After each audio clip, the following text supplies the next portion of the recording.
Nous sommes en train de parler de la mise en tourisme des 145 territoires de la République démocratique du Congo. Nous avions parlé de 59 postes touristiques de la République démocratique du Congo. Que si une fois nous sommes capables de les exploiter, cela peut générer beaucoup d'argent.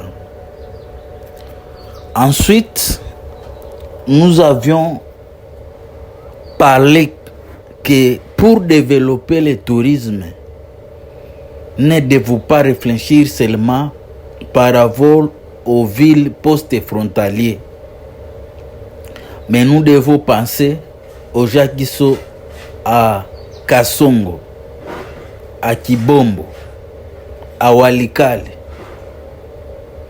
à Lubao, les gens qui se trouvent à l'intérieur de la République démocratique du Congo. Parce qu'on nous dit que après l'indépendance de la République démocratique du Congo, les Congolais n'ont pas facilité les voyageurs à traverser, parce qu'il y a la route transafricaine qui doit quitter l'Égypte pour passer en République démocratique du Congo, arriver en Afrique du Sud, mais aussi la route transocéan, on quitte l'océan Indien, on passe en Tanzanie, on arrive en RDC pour sortir au niveau de l'océan Atlantique à partir de Moanda, vice-versa.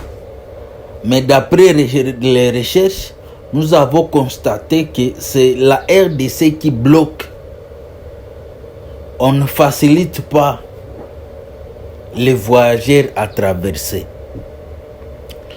Et parmi les causes, nous avons dit que la Direction générale des migrations,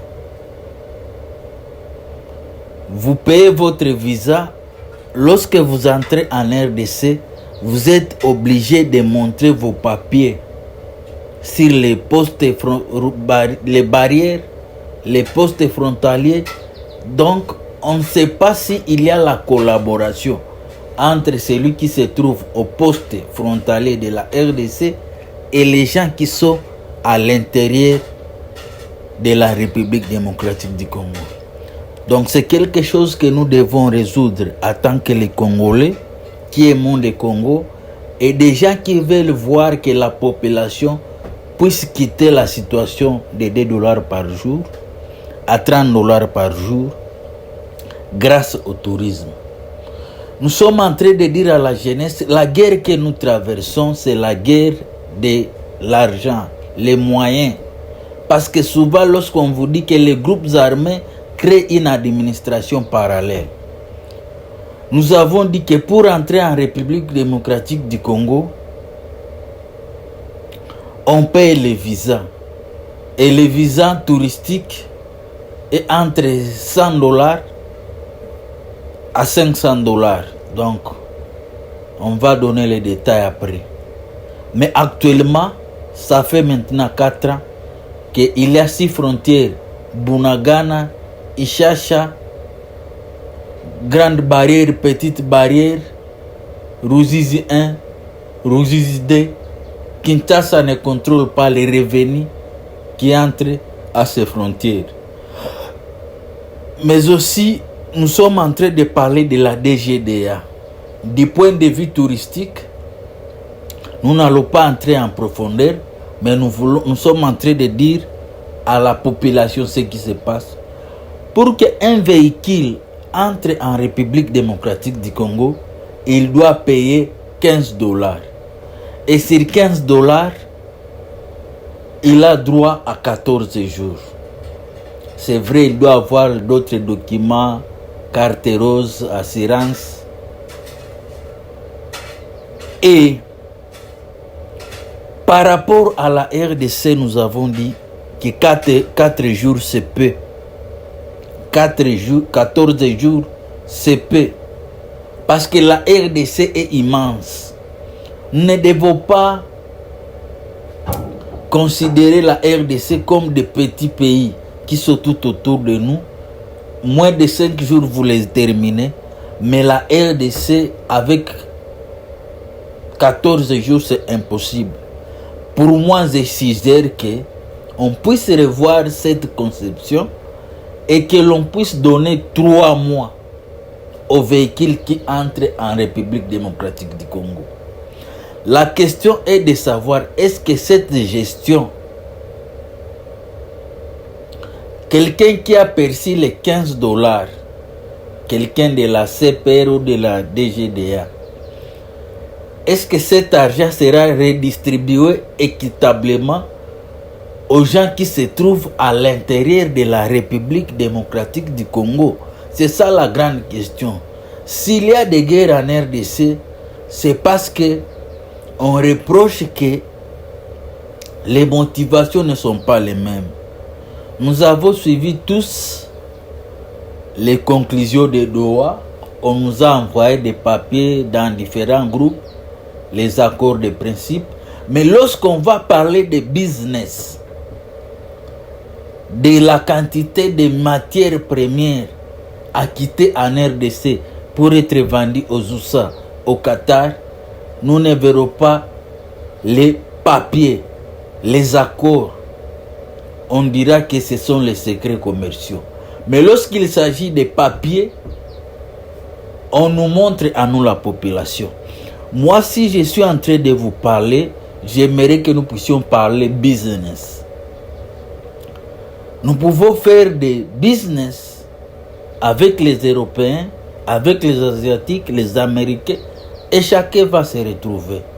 Ce que j'ai constaté d'après mes voyages en République démocratique du Congo, les gens qui se trouvent au poste frontalier sont mieux situés du point de vue financier par rapport aux gens qui se trouvent à l'intérieur de la République démocratique du Congo. Parce qu'ils sont en contact avec les cash. Mais lorsque quelqu'un entre en République démocratique du Congo, le visiteur dira que moi j'ai payé au niveau de la frontière. Pourquoi je vais payer encore à l'intérieur? Donc on pense que nous voulons pratiquer la corruption. Parce que la plus grande peur que nous devons aider, c'est aider les visiteurs à entrer en République démocratique du Congo. Je suis en train de vous dire que imaginez si Stanley n'est pas entré en Afrique. Si David Livingstone, si Burton Speke n'était pas entré en République démocratique du Congo, beaucoup de choses que nous avons, nous ne pouvons pas les avoir. Je vous ai donné les témoignages de Warren Buffett. Lorsqu'il est venu en RDC, il a vu les postes frontaliers de la Grande Barrière, la Corniche, du côté rwandais et côté congolais. Il a vu comment le service a été là et qu'il n'y a pas de modernité. Il a financé les bâtiments parce qu'il voulait que ses enfants, dans les jours à venir, puissent venir visiter le parc national de Virunga. Imaginez s'il n'est pas entré en République démocratique du Congo pour être en contact avec la réalité. Donc c'est très important que nous puissions faciliter les visiteurs, les voyageurs, pour venir voir la beauté qui se trouve en RDC. Donc pour qu'un véhicule entre en République démocratique du Congo, c'est $15. Imaginez sur les 59 postes frontaliers, les véhicules touristiques entrent en RDC au nombre de 100 véhicules par jour. Imaginez combien d'argent nous allons recevoir et comment cet argent peut transformer la communauté. Parce que nous avons parlé des visas, aujourd'hui nous parlons de la carte d'entrée pour entrer en République démocratique du Congo.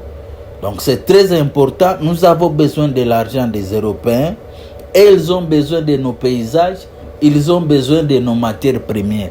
Nous, on ne sait pas comment les utiliser.